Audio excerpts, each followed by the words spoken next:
Hi, I'm Streaky from Streaky.com. Today I'm going to tell you about basic room acoustics. So I get asked quite a lot about my room, about acoustics, about what you need and stuff. And it's something I think a lot of people are only just getting into more, that they're now building home studios. It's something that I knew about a long time ago from working in professional rooms and just seeing how they were, the basics of what every single room had. And then I got into it a lot more when I was sort of building my own stuff. And then when I've worked at Metropolis, I then looked at their rooms, what they were doing, speaking to acousticians. And so I've kind of got into it over the years and realised what's the standard stuff and what is kind of extra stuff that's nice to have but not necessary. So I think the best thing I can do is just tell you what I've done in here, really. Room size has always been something that I've found quite important. So I've worked in loads of rooms, different sizes, different shapes. When I worked at Battery Studios, when I started, I'll just run through them all basically, and then you can cherry pick the ideas out that match your studio and what worked for me and what didn't at the time. So Battery Studios' tiny room was probably 2.5 meters wide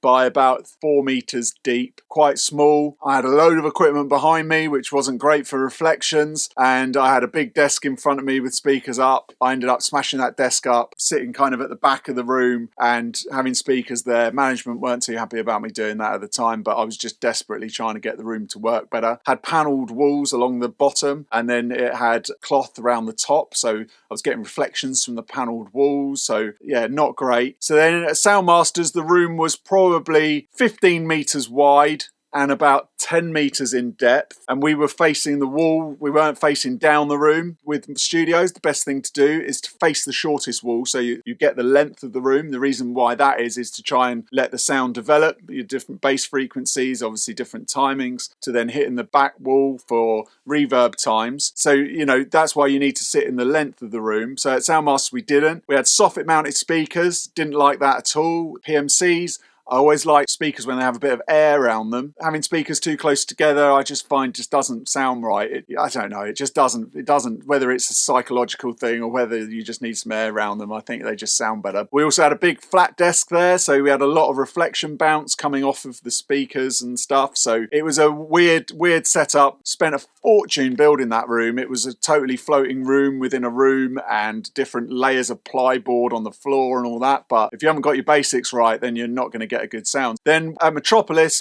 was a room. Unfortunately, the room I was in was a square box room. So really what you want, as I said, is like a rectangle rather than a square. If you're sitting in the middle of the room, you're going to get bass cancellation coming off the back speaker, and you're going to get a big kind of dip in the middle of the room. So if you are sitting in the middle of the room, that's not ideal. You need to be sitting in one of the thirds of the room. I'll move on to the room I'm in now, which is 6 meters in length by 4 meters wide. Now, I always wanted a room that size. Don't ask me why. I've worked in the big room, I've worked in smaller rooms, and then Metropolis, I've worked in the square box. I always thought that a 6 meter length room by 4 meters wide would make a good room. Whether acoustically or not, that's right. I mean, I've got a pretty high ceiling in here too. There's loads of calculations that acousticians will do for you, which is great. And if you've got a massive budget and you've got a huge space to work with, then building a room within that huge space and manipulating that to exactly the measurements that work out, lovely. I'd love that. If someone wants to give me £500,000 to build a room, superb. I found a room that is 4 meters by 6 meters, means that I can sit in the first third of the room and then the rest of it. So then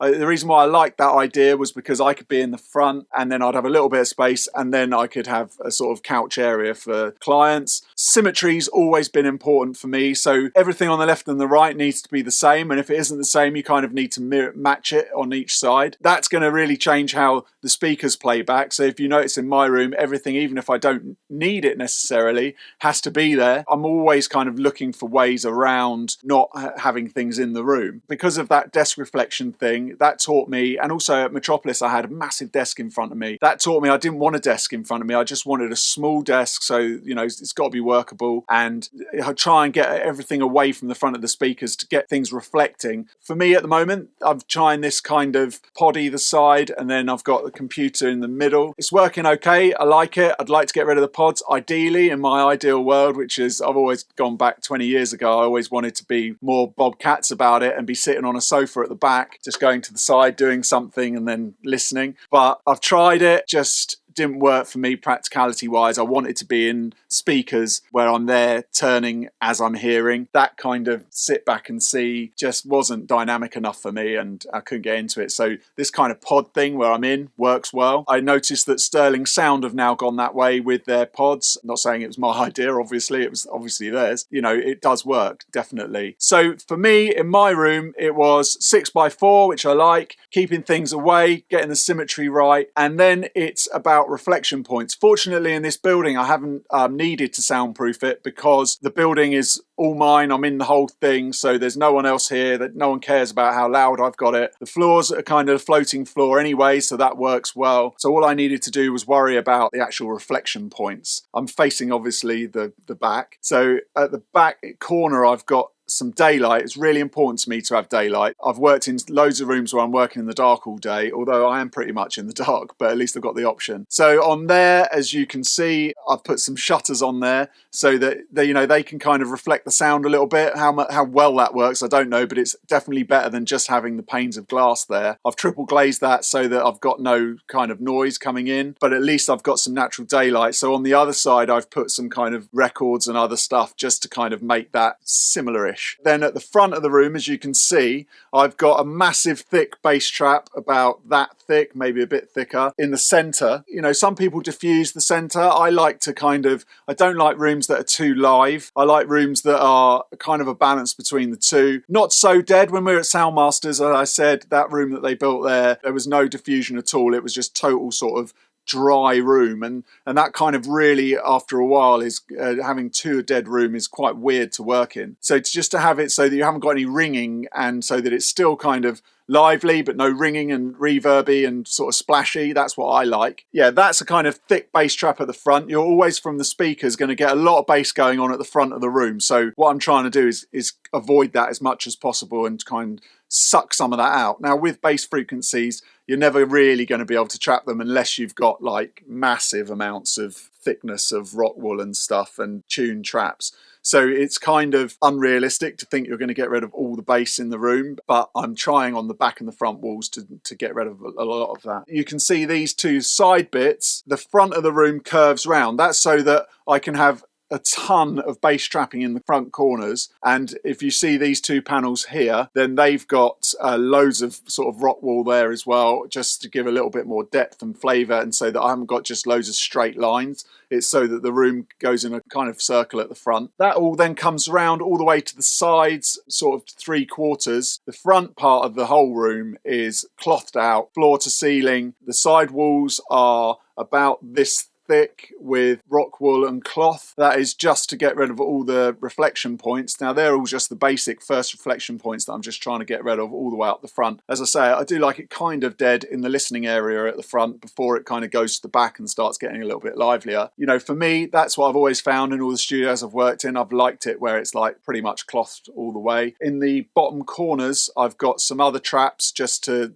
get rid of some of that build up down there. At the moment, I've got some PSI bass traps as well at the front, active bass traps, which is ridiculous. I'll do a video on those another day. And at the back, I've got about this much rock wool and cloth at the back to sort of trap a load of the bass. I haven't gone and done any corners because I don't really need to, because I'm trapping so much, and I've got a massive diffuser in the middle. So that diffuser weighs a ton. You need to have a solid one that's professionally built, I personally think. So that is in the middle of the wall. I might even diffuse a bit more at the back of the room, but I'm just holding tight for the moment. I don't want to change too many things at once because that doesn't help either. So then onto the ceiling. One thing that's super important over the listening position is to have a cloud. So my cloud goes all the way from the front all the way over my head to the middle. So what I'm doing there is it's over the top of the speakers and cleaning that up. I then have some more clouds on the sides, which there was some reverbs and stuff happening in those areas, so that stops that. And then I've got one across the back as well, which again, there was some sort of stray stuff hanging at the back, so that's kind of covered all that off and just dampened it all down and cleaned it up. I obviously had an acoustician to help me